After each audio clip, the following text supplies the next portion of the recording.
Here we are, guys. Today is another episode of what we were doing in the last videos of pulling out the transmission. Not only are we pulling out the transmission, but we are replacing the clutch and the flywheel.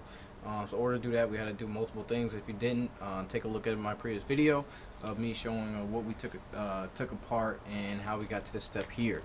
So for now, what we're doing is today we're going to try to take apart the clutch and the flywheel, so off the stock, the OEM clutch and flywheel off of the motor itself under the car, which is behind the camera right now. So we just got to do that, take everything apart. I'm probably show you guys the differences. Most likely you're probably going to see the heat damage on the clutch, just because again this thing has 100-some thousand miles of abuse. So that has been put through the test, and it will show on the clutch from what I understand.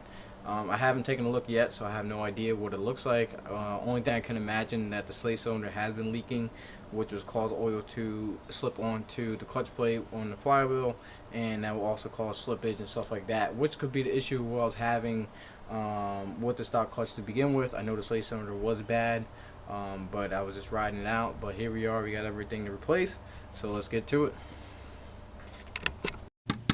Alright guys, so this is what we're looking at now. This is my first time actually seeing what the pressure per actually looks like, and you could tell that there's a lot of heat on the outside, the clutch plate or so. Sorry, the pressure plate. We haven't even got to the clutch plate yet. So let's start tearing this thing apart. Again, video footage is probably going to be a little bit tough just because angle, stuff like that is still hard to get to. Plus, it's already a little hard to work on under the car. You know how everything is. As you can see, there's a lot of oil deposit, you know, all on the subframe. You know, I mean, there's a little transmission fluid, but and gear oil that's just coming out of the. I need to clean up everything under here before I can start working on it. It's really oily and stuff, and it's nice just to have a nice clean surface just to make everything a little bit cleaner. But you can see the stock stock flywheel under there. So there's going to be a drastic difference between this flywheel and everything else once we remove it. Alright, so here we are. We're a little crouched under here, but we're able to get to, you know, pretty much everything. Sorry, I'm looking at this line right here. Sorry, I got a little bit still leaking out of my slate cylinder. I guess I got to get a better cup just so it doesn't leak all the way out. I could probably put like a tissue in there, actually. That might seal it up even better. I don't want to use a dirty one.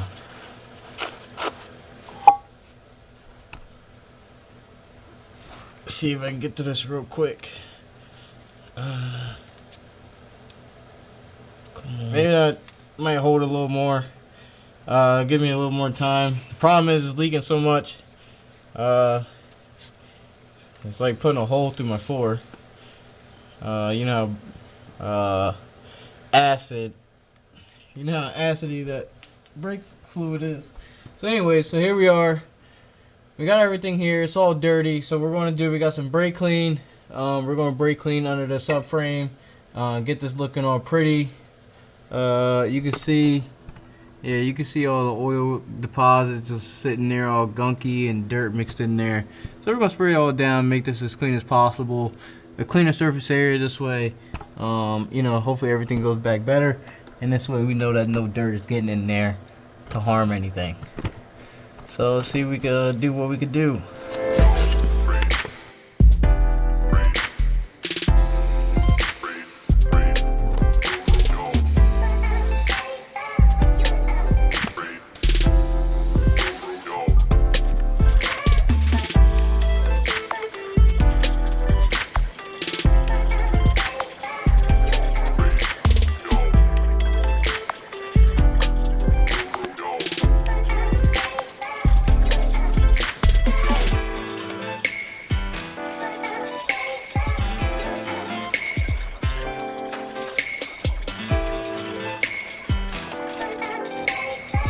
Alright, so I cleaned up everything. It looks somewhat decent. Sorry, I'm still a little crouched down here. There's not much space to really work, but I'm getting everything going. I'm trying not to get dripped, but brake cleaner, with brake fluid and also brake cleaner. So let's start taking these bolts off. So we're going to start taking the flywheel bolts off, the pressure plate bolts off first. These are 12 millimeters, and once we get that, then we can see what's going on.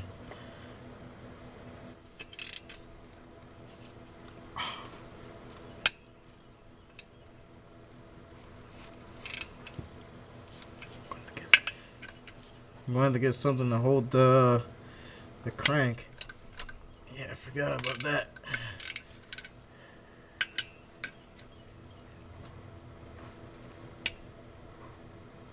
Definitely for the flywheel. I could have used a ratchet wrench, which I'm probably going to get in a second, just to make it a little bit easier for myself. Taking the stuff off.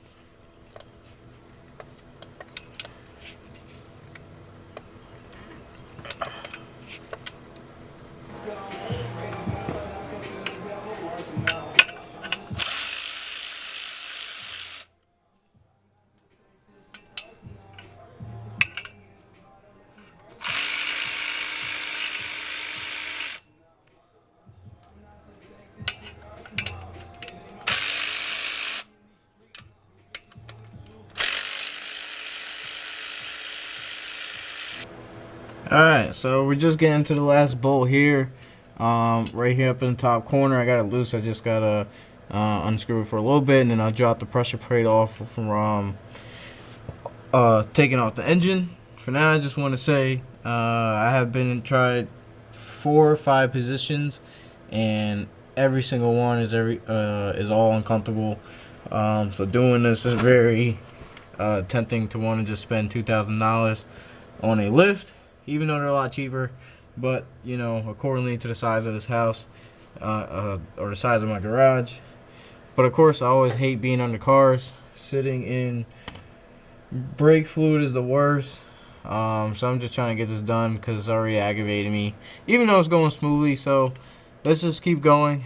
Let's see what we have behind here.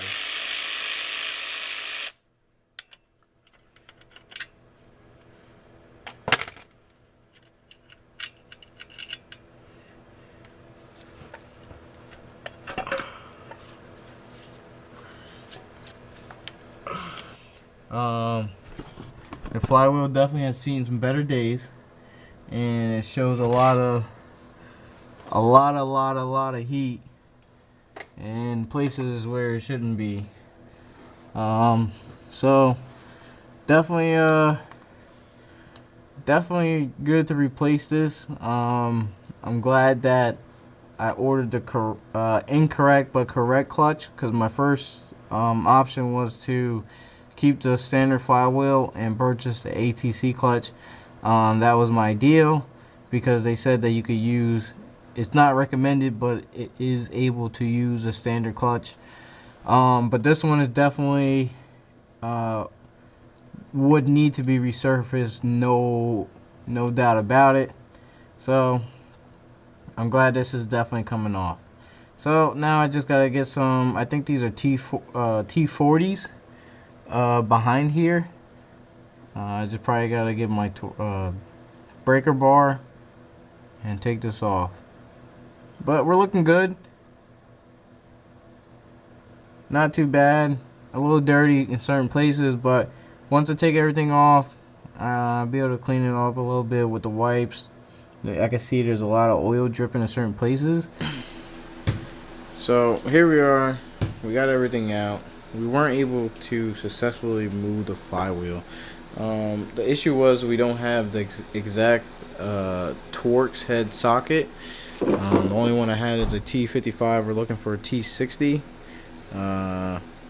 So I have to go out to the parts store. Hopefully I can get one, and this way I can remove the flywheel. But if you want to take a look, we have the clutch here, and in comparison I do have the new one to the side, and you can see the difference between the new clutch, yet alone, you know, this being a 6-puck. You can see that this is a lot cleaner surface. There's no wear and tear, and even here on the surfaces there's just so much, you know, you can notice the heat on here built up just between the either too much torque or so. Most people actually on the Genesis Coupe actually go through a stock clutch once getting a tune. So to make it this far with an upgraded turbo, manifold, and so on for this long, I can't complain.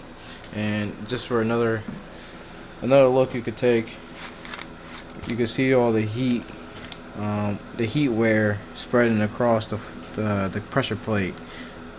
That's where all these stains are. Even trying to wipe these away, even trying to resurface this, I doubt it's possible. Most likely this thing is just overly shot. So I'm definitely glad that I went ahead and replaced everything.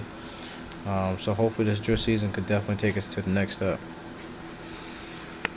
Okay, so today's Friday. So far we've been working on this project, I want to say for about 4 or 5 days. I haven't really calculated, but everything's going smoothly. I can't complain. Everything came apart really easy. Had little tricks here and there that took me a little long, but once I figure out what I was supposed to do properly, everything came off correctly, and I just want everything to go back the same. So while I'm doing this is, like I said before, we're taking our time. We want to do everything right, just so everything looks good and comes out perfect. So right behind us we have our little whiteboard that we have things that we've been checking off just to make sure that we've been staying on task. A lot of things have been getting erased and a lot of things have been getting crossed off. I'm only erasing things once I complete the whole list from what needs to be done on that. And then, of course, I'm crossing off things that need to be built for that list to be completed. Today, I went to my job and just picked up the T60. So this way I can get the job done a lot quicker. It's better than going to the store, with this whole crisis going on, and to save a couple dollars, because it seems like I'm not going to be using this tool that often. I have 2 kits, both of them go up to a T50 and a T55.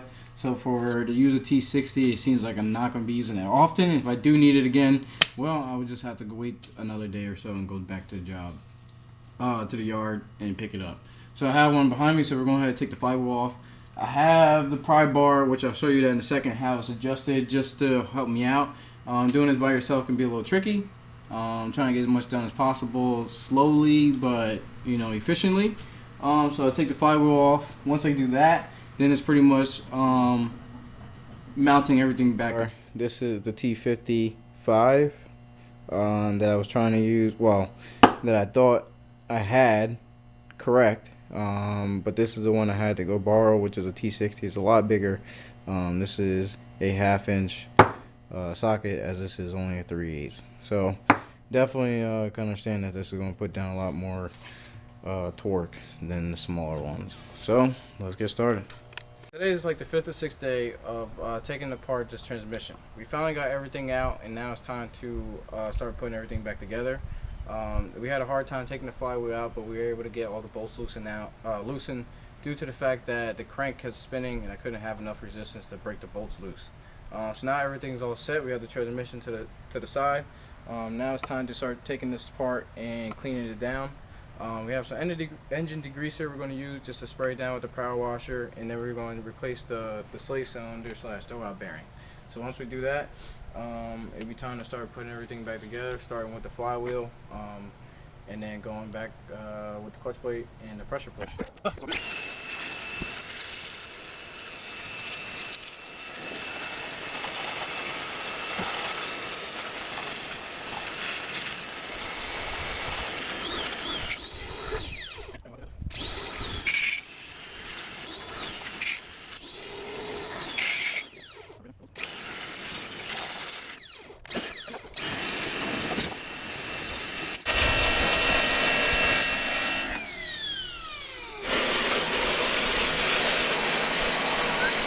Yo. That's gonna be the signature. You gotta just randomly smile. Okay, so we got the transmission all cleaned up, as you can tell. So now we just have to wait and let it dry. I'm just gonna wipe it down with some paper towels, get it a little fresh, and then just let it air dry. It's not going back in the car today, so we got a little bit of time putting the flywheel back together. Of course, we got Loctite and make sure everything's torqued down properly. So I got to get all the torque numbers and torque specs, just so everything goes back perfectly and it'd be all set. Then it's going back to working back on the turbo. We still have a little bolts that we have to lock tight on there too, and also an exhaust, so just so we could put everything back, and we don't have to do this ever again. Hopefully, if we do have time, I'll definitely start taking out my exhaust. I want to start welding that thing up. I want to do some real angles just to make it a little bit better. This way it doesn't vibrate in certain spots in the car. But for now, we just want to get this thing back and going just so we could drive it and enjoy the car that we got.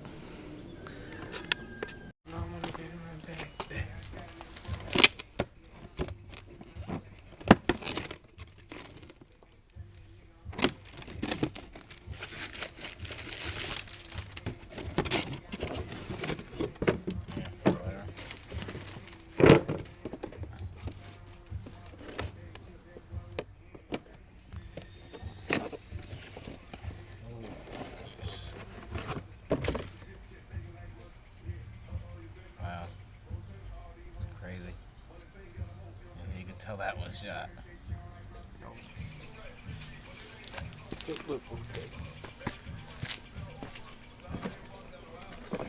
should look nice. That's crazy.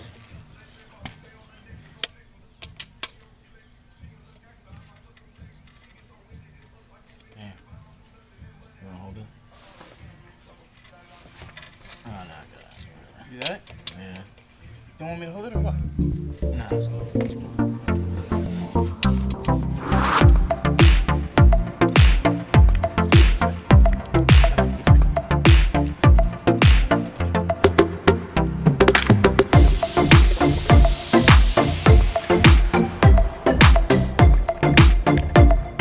Alright guys, so here we are, we're finishing up everything on the list.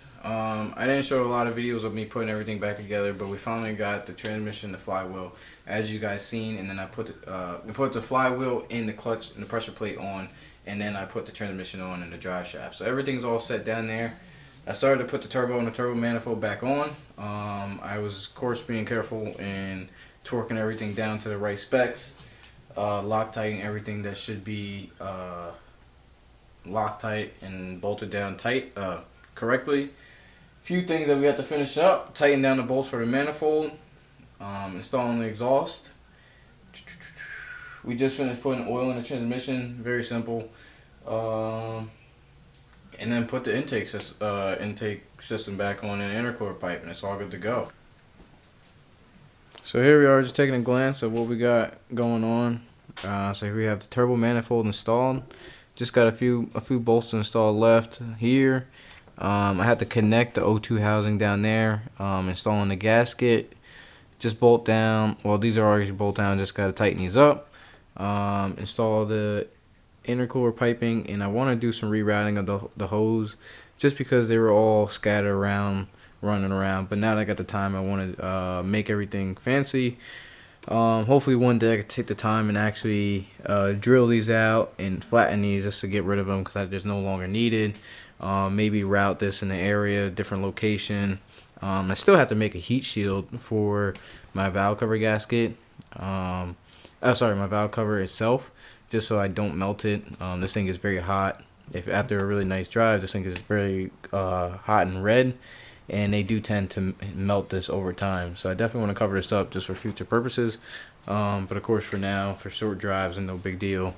And then I want to start tackling this so-called rat's nest and just shorten things that don't need to be here. I have technically my tuner as of right now is the CMD.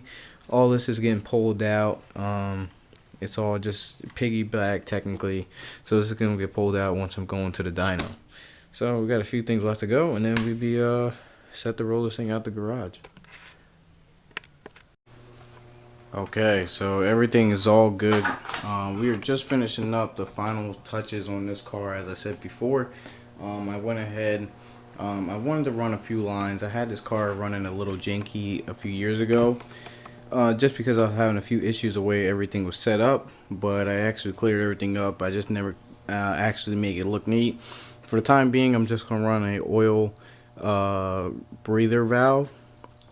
I still have a catch can, but instead of running the oil, the breather line all the way through and coming over, I figured I would tuck it in.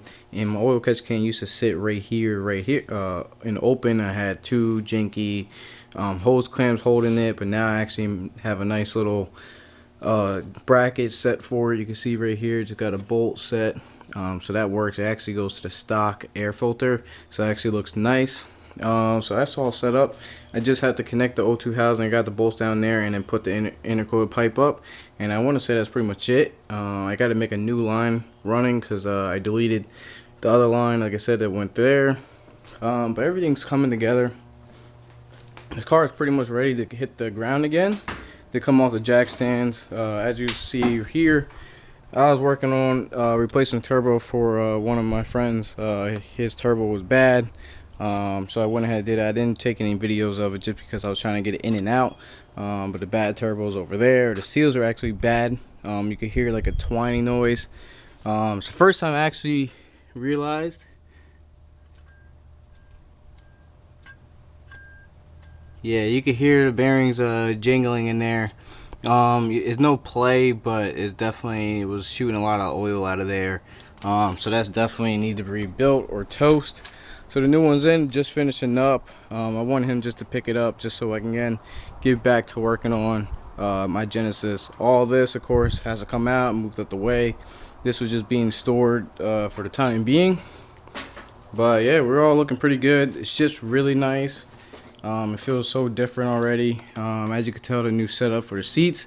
If you haven't seen me put the install, you can take a look at the new video, the previous video, sorry. But the clutch looks really good down there. It feels nice. Everything looking pretty good for this year. That's going to be it for the video. Stay tuned for the next one. I appreciate it for watching this one. If you didn't watch the beginning of removing the transmission, there's other video that the previous videos you can watch. Before you head out, please like, comment, and subscribe. I appreciate all the comments that I read down low. I try to reply to them as quick as possible. I try to make new videos as quick as possible. Of course, you guys just stay tuned. A lot is going into the background that you guys don't see, but we try to keep everything going and keep everything rolling in the garage. But thanks for watching.